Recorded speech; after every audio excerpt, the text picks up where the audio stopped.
নামাচ্ছেন না তাদের route permit বাতিল করা শুরু করেছে বিআরটিএ। সকালে সংস্থার পরিচালক জানালেন কথা। এদিকে সড়ক পরিবহন ও সেতুমন্ত্রী ওবায়দুল কাদের গণপরিবহন খাতে জনস্বার্থে নেওয়া পদক্ষেপগুলো সফল না হওয়ার জন্য বাস মালিকদের দায়ী করেছেন। আর ভোগান্তি কমাতে সমন্বিত উদ্যোগ নেওয়ার দাবি জানিয়েছে যাত্রী কল্যাণ সমিতি।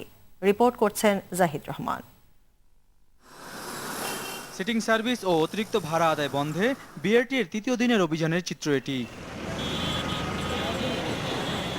রাজধানীর 5টি স্থানে বসা ভ্রাম্যমাণ আদালতের একটি আগারগাঁওয়ে। এখানে আসেন বিআরটিএর পরিচালক ও মালিক সমিতির সাধারণ সম্পাদক। অতিরিক্ত ভাড়া আদায় বন্ধে নেওয়া এমন উদ্যোগে উল্টো বিপাকে যাত্রীরা। গাড়িতে চার্ট দেখতে চাইলেও ঘটছে বাকবিতণ্ডা। সরকারের নিয়ম অনুযায়ী চার্ট টানাবে, প্যাসেঞ্জাররা দেখবে, কিন্তু কোথায় আপনারা দেখতে পাচ্ছেন চার্ট আছে?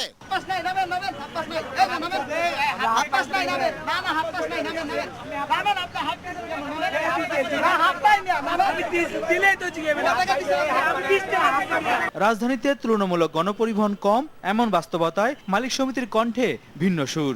আজকে বাংলাদেশে এমন কোন সেক্টর আছে কি যে নির্দেশ দিলে সব পালন হয়ে যায়? অনেকে সাইড অ্যাঙ্গেল এরিয়া খোলার জন্য তারা ওয়ার্কশপে ব্যস্ত আছে। কিছু গাড়ির কাগজপত্র ঠিক নাই, সেগুলোর জন্য চলে না। আমরা ডেলি মনিটরিং করি যে কোন কোন কোম্পানি গাড়ি কম চলতেছে। আমরা আবার বিকেলবেলা ওইসব কোম্পানিদের সাথে কথা বলি। কৃত্রিম কোনো সংকট তৈরি করা হচ্ছে না। তবে ব্যবস্থা নেওয়ার কথা জানালো বিআরটিএ। উদ্দেশ্যমূলকভাবে পরিবহন সংকট সৃষ্টি করছে কিনা, এবং সেটা আমাদের চেয়ারম্যান সাহেব যে বলছেন যে আমরা রুট পারমিট বাতিল করব, আমরা কিন্তু কাজ করা শুরু করে দিয়েছি। অন্যদিকে চলমান অভিযান নিয়ে সংবাদ সম্মেলন করে যাত্রী কল্যাণ সমিতি। অতিরিক্ত যাত্রী বোঝাইয়ের পরও বিভিন্ন স্টপেজে 2 থেকে 5 মিনিট হারে দাঁড়িয়ে যাত্রী তোলা জন্য হাঁকডাক করছে। ভালো কিছু পাওয়ার জন্য কিছুদিনের দুর্ভোগ আমরা সহ্য করব, এরকম একটা মানসিকতা কিন্তু আমাদের তৈরি করতে হবে। যে বাস মালিক বলেন এরা যে মানে না, এইটা কিন্তু তারা জানে যে আমরা যারা জনগণ, আমরা যারা যাত্রী, আমরা অসহিষ্ণু হয়ে যাব। তখন কিন্তু সরকার বাধ্য হবে, আচ্ছা ঠিক আছে, যেভাবে চলতেছে সেভাবে চলতে দাও। এইটি ওইভাবে চলতে দেওয়া যাবে না। বিআরটিএ চেয়ারম্যান বলেছেন যে যে সমস্ত গাড়িগুলো রাস্তায় নামে নেয় তাদের বিরুদ্ধে কঠোর ব্যবস্থা নেবে, তাদের রুট পারমিট বাতিল করা হবে। কিন্তু সেটা আজকে থেকে আমরা দেখতে চাই। বারবার শুনেছি একক কোম্পানির মাধ্যমে বাস সার্ভিস চালু হবে, যানজট মুক্ত হবে। এই সমস্ত ভালো প্রস্তাব, এই প্রস্তাবগুলোকে আমরা অভিনন্দন জানিয়েছি, অ্যাপ্রিশিয়েট করেছি, কিন্তু বাস্তবে এগুলো বাস্তবায়িত হচ্ছে না। এদিকে সমস্যা সমাধানে সরকার নেওয়া উদ্যোগ বারবার মালিকদের কারণে ব্যর্থ হচ্ছে বলে নিজ মন্ত্রণালয়ে জানান সড়ক ও সেতুমন্ত্রী। নানা অজুহাতে যদি গাড়ি না চালায়, আমরা কি আমাদের দেশের বাস্তবতা কি সেই যে আমরা জোর করে গাড়ি নামাতে পারবো? আর গাড়ির সাথে যারা জড়িত তারা খুব সামান্য মানুষ না, তারা অনেকেই খুব প্রভাবশালী। ধর্মঘট, মানববন্ধন যেভাবে হওয়ার কথা ছিল সেভাবে তো এগুলো হচ্ছে না। এগুলো নানানভাবে আমরা ঘরোয়া বৈঠকও করি, সমাধানের চেষ্টা করি, এখানে নানান স্বার্থের ক্ল্যাশ হয়। চলমান অভিযান মূল্যায়নে বুধবার দুপুরে মালিক সমিতি ও বিআরটিএর সাথে বৈঠক করবেন সড়ক ও সেতুমন্ত্রী। জাহিদ রহমান, আরটিভি, ঢাকা। এদিকে নারায়ণগঞ্জের রূপগঞ্জে ভারী যানবাহনের অবৈধ বাম্পার ও অ্যাঙ্গেল অপসারণে অভিযান চালিয়েছে বিআরটিএ। উপজেলার কাঞ্চন সেতুর পশ্চিম পাড়ে এশিয়ান হাইওয়েতে এই অভিযান চলে। অভিযানের শতাধিক ভারী যানবাহনের বাম্পার ও অ্যাঙ্গেল সরানো হয়। এ সময় ড্রাইভিং লাইসেন্স না থাকায় বেশ কয়েকজন চালককে সাজা দেওয়া হয়। আর যেসব যানবাহনের কাগজপত্রের মেয়াদ উত্তীর্ণ হয়ে গেছে সেগুলোকে জরিমানা করা হয়।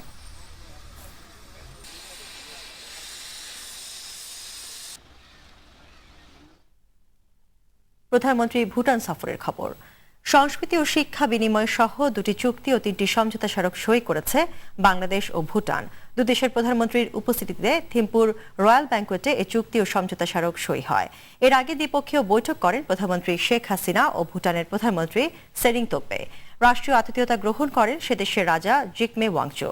ভুটান থেকে আরো জানাচ্ছেন মারুফ রেজা, ক্যামেরায় ছিলেন শেখ শাহনেওয়াজ।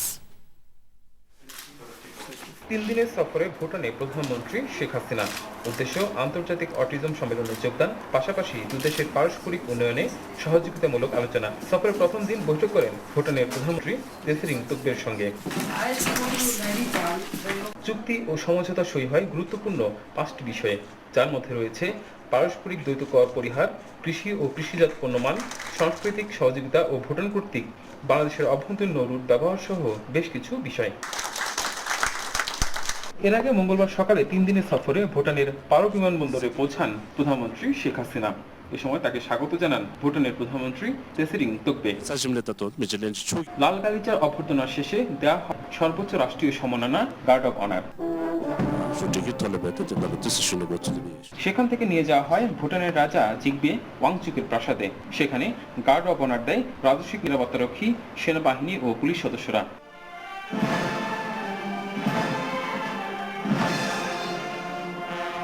পরে রাজ পরিবারের সঙ্গে একান্ত সময় কাটান শেখ হাসিনা ও কন্যা সাইমা ওয়াজেদ হোসেন। এদিকে সফরের দ্বিতীয় দিন বুধবার অটিজম বিষয়ক আন্তর্জাতিক সম্মেলনে যোগ দিবেন শেখ হাসিনা। উদ্বোধনী বক্তব্য দিবেন প্রধান অতিথি হিসেবেও। কেবল বন্ধুত্বপূর্ণ সম্পর্ক নয়, বাংলাদেশ এবং ভুটানের এখন মূল লক্ষ্য পারস্পরিক আর্থসামাজিক উন্নয়ন। আর এক্ষেত্রে প্রধানমন্ত্রী শেখ হাসিনার এবারের ভুটান সফর দুই দেশের সে লক্ষ্য পূরণে এক ধাপ এগিয়ে নিল বলে মনে করছেন সংশ্লিষ্টরা। মারুফ রেজা, আরটিভি, থিম্পু, ভুটান। শেখ হাসিনা রাজনীতির কাছে ধর্ম নিয়ে বিএনপির অপরাজনীতির কৌশল ব্যর্থ হয়েছে, এমন দাবি করেন আওয়ামী লীগের প্রচার ও প্রকাশনা সম্পাদক ডক্টর হাসান মাহমুদ। দুপুরে রাজধানীর শিল্পকলা একাডেমিতে বঙ্গবন্ধু সাংস্কৃতিক জোটের মুজিবনগর দিবসের আলোচনায় তিনি এই কথা বলেন। প্রধানমন্ত্রীর সঙ্গে কওমি মাদ্রাসা বোর্ডের নেতাদের বৈঠক হয়েছে মন্তব্য করে হাসান মাহমুদ এটিকে হেফাজতের সঙ্গে গুলিয়ে না ফেলার অনুরোধ জানান। বিএনপির অপকৌশল রুখে দিতে নেতাকর্মীদেরও সতর্ক হওয়ার আহ্বান জানান তিনি।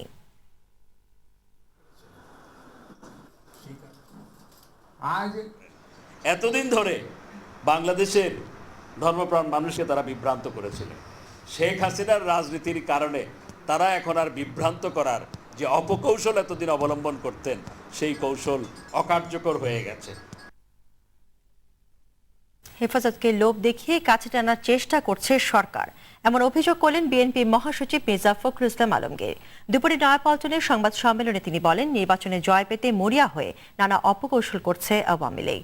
বিএনপি নির্বাচনের জন্য সবসময় প্রস্তুত দাবি করে ফখরুল বলেন, নিরপেক্ষ সরকারের নিশ্চয়তা পেলে নির্বাচনে অংশ নেবে বিএনপি। নির্বাচনের আগে কারাবন্দী নেতাদের মুক্তি এবং লেভেল প্লেইং ফিল্ড না হলে নির্বাচনে না যাওয়ারও ইঙ্গিত দেন মির্জা ফখরুল।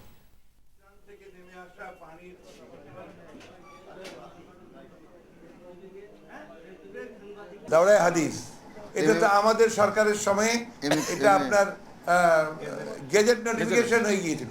ওটাকে আবার নতুন করে ইতিমধ্যে তাদেরকে বশ করে বিভিন্নভাবে বশ করে এখন তাদের সঙ্গে তারা চেষ্টা করছেন একটা ভালো সম্পর্ক গড়ে তুলতে। আমাদের দাবিগুলো মানতে হবে এবং তখন আমরা সিদ্ধান্ত দেবো। তবে আপনি নিশ্চিন্ত থাকতে পারেন যে উইদাউট লেভেল প্লেইং ফিল্ড আমরা যতক্ষণ মনে না করব আর আমাদের সমস্ত নেতাদের মামলা প্রত্যাহার করা না হবে ততক্ষণ নির্বাচনের কোনো প্রশ্নই। চট্টগ্রামে আউটার স্টেডিয়ামে সুইমিং পুলের নির্মাণ কাজ বন্ধ করাকে কেন্দ্র নিয়ে ছাত্রলীগ ও পুলিশের মধ্যে সংঘর্ষ হয়েছে। এতে 4 পুলিশ সদস্য সহ 10 জন আহত হয়েছেন। সংঘর্ষকালে ছাত্রলীগের কর্মীরা বেশ কয়েকটি গাড়ি ভাঙচুর করে। পুলিশ ঘটনাস্থল থেকে এক ছাত্রলীগ কর্মীকে আটক করেছে। বিকেলে পূর্ব ঘোষিত কর্মসূচি অনুযায়ী ছাত্রলীগ সুইমিং পুলের নির্মাণ কাজ বন্ধ করতে আউটার স্টেডিয়ামে যায়। পুলিশ তাদের বাধা দিলে সড়ক অবরোধ করে বিক্ষোভ করে ছাত্রলীগ। ছাত্রলীগ কর্মীরা একসময় বাধা উপেক্ষা করে ভাঙচুর চালালে পুলিশ লাঠিচার্জ করে। এতে সংঘর্ষ ছড়িয়ে পড়ে। ঘটনার জন্য দায়ীদের আইনের আওতায় আনার কথা জানিয়েছে চট্টগ্রাম মেট্রোপলিটন পুলিশ।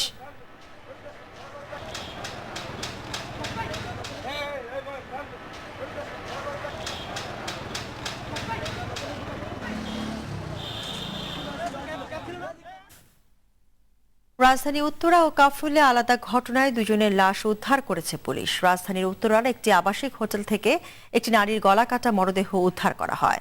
আব্দুল্লাপুরের নীলা হোটেলে পুষ্পা নামে নিবন্ধিত ওই নারীর লাশ পাওয়া যায়। এ সময় নারীর গলায় আঘাতের চিহ্ন ছিল। ওই নারীর সঙ্গে হোটেলে ওঠা পুরুষ ও শিশুটিকে খুঁজছে পুলিশ। এছাড়া কাফরুলে এক আওয়ামী লীগ কর্মীর লাশ উদ্ধার করে পুলিশ।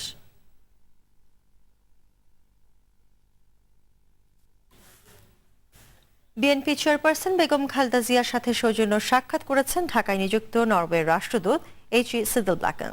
এই সময় দুদেশের স্বার্থ সংশ্লিষ্ট বিষয়ে আলোচনা হয় বলে জানানো হয়েছে দলের পক্ষ থেকে। বিকেলে গুলশানে দলের চেয়ারপারসনের রাজনৈতিক কার্যালয়ে এই বৈঠক অনুষ্ঠিত হয়। এ সময় দলের মহাসচিব মির্জা ফখরুল ইসলাম আলমগীর উপস্থিত ছিলেন।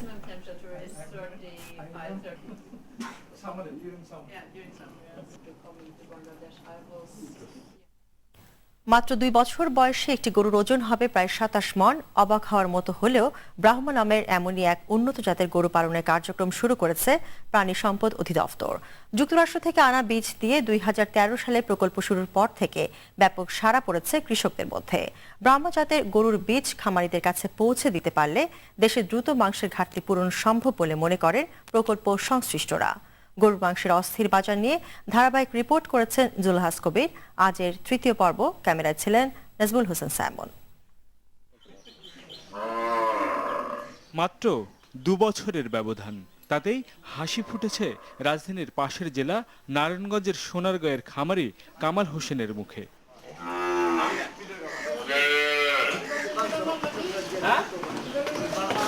প্রাণী সম্পদ অধিদপ্তরের কর্মকর্তাদের পরামর্শে দেশি গাভীতে মাংসের জন্য বিখ্যাত আমেরিকার উন্নত জাতের গরু ব্রাহ্মার বীজ দিয়ে শুরু করেন খামার। মায়ের আকৃতিটা বড় হয়, বাচ্চাটা বড়। বছর ঘুরতেই কামাল হোসেনের খামারে এখন 8টি ব্রাহ্মা জাতের গরু, যা ধারণার চেয়ে অনেক বেশি মাংস দিচ্ছে। আমার পাশে থেকে এই গরুটির বয়স মাত্র 15 মাস এবং এই গরুটির বয়স 15 মাসের কিছুদিন বেশি এবং এই দুটি গরুর মাংস প্রায় 500 কেজির উপরে। আর এই গরুটির বয়স 14 মাসের কিছুদিন বেশি, এটিতেও 450 কেজির উপরে মাংস। আর এই 3 মাসের কিছুদিন বেশি এই বাছুরটির ওজন 100 কেজির উপরে হবে। এ থেকে বোঝা যায় যে ব্রাহ্মা জাতের গরুটি যদি লালন পালন করে কৃষকদের ভিতরে ছড়িয়ে দেওয়া যায়, তাহলে বাংলাদেশে যে মাংসের ঘাটতি এবং বাজারে যে মাংসের দাম বৃদ্ধি পেয়েছে সেটিকে নিয়ন্ত্রণে আনা সম্ভব হবে 2 থেকে 3 বছরের ভিতরে। সরকারি সুযোগ সুবিধা পেলে আগামীতে আরো বেশি ব্রাহ্মা গরু পালনের কথা জানালেন এই খামারি। আমরা খামারে উৎসাহিত, যদি সরকার আমাদের দিকে চায়, খামারদের দিকে চায়, আরো দ্রুত এটা সম্প্রসারণ করা সম্ভব। প্রান্তিক কৃষকদের মধ্যেও সাড়া ফেলেছে এই গরু। দেশি গরুর তুলনায় খাবার কম লাগায় এটি পালনে খরচও নাগালের মধ্যে। এটা তো আমরা পিওর খাদ্য দিয়ে থাকি, কাঁচা ঘাস আর হালকা ভুসি, ফিট আর খ্যার। গরুর মাংসের উৎপাদন বাড়াতে 2013 বিপ ক্যাটল ডেভেলপমেন্ট প্রকল্পের মাধ্যমে এ ধরনের গরু পালন শুরু করে প্রাণী সম্পদ অধিদপ্তর। বর্তমানে প্রকল্পের কার্যক্রম চলছে 100টিরও বেশি উপজেলায়। প্রতিনিয়ত টেলিফোন করে ব্রাহ্মা জাতের বীজ আছে কিনা আমি সবাইকে দিতে পারতেছি না, যেহেতু ফিক্সড করা আছে 200 জন কৃষক, তাদের মধ্যে দিতে হবে, অন্য বাইরে দেওয়া সম্ভব না। তালিকাভুক্ত গাভী প্রজননের উপযুক্ত হলে বিনামূল্যে সিমেন্ট দেওয়া হয়। বাণিজ্যিকভাবে অধিক লাভজনক ব্রাহ্মা, কারণ প্রতিদিন দেশি জাতের গরুর দৈহিক বৃদ্ধি যেখানে 200 থেকে 300 গ্রাম, সেখানে ব্রাহ্মার বৃদ্ধি 1 থেকে 1.5 কেজি, যা দারুণ সাড়া ফেলেছে প্রান্তিক কৃষক ও খামারিদের মধ্যে। ইতিমধ্যে আমরা 80টা উপজেলায় 15 অর্থবছর পর্যন্ত আমরা 27,000-এরও বেশি কৃত্রিম প্রজনন কার্যক্রম সম্পন্ন হয়েছে। মাঠ পর্যায়ে আমি অত্যন্ত আশাবাদী এবং অত্যন্ত ভালোভাবে এটা বাস্তবায়িত হচ্ছে। যদি আগামী 5 থেকে 10 বছরের মধ্যে, আমি আশাবাদী এই দেশের মাংসর চাহিদা পূরণ করে আমরা বিদেশে এই মাংস রপ্তানি করতে পারবো। মাত্র কয়েক বছরে ব্যাপক সফলতা আসায় এই প্রকল্পের আকার আরো বেশি বাড়ানোর চিন্তা করছে সরকার। জুলহাস কবির, RTV, সোনারগাঁও, নারায়ণগঞ্জ। এবার সংবাদ বিরতি। যখন ফিরছি তখন অন্যান্য সংবাদের সঙ্গে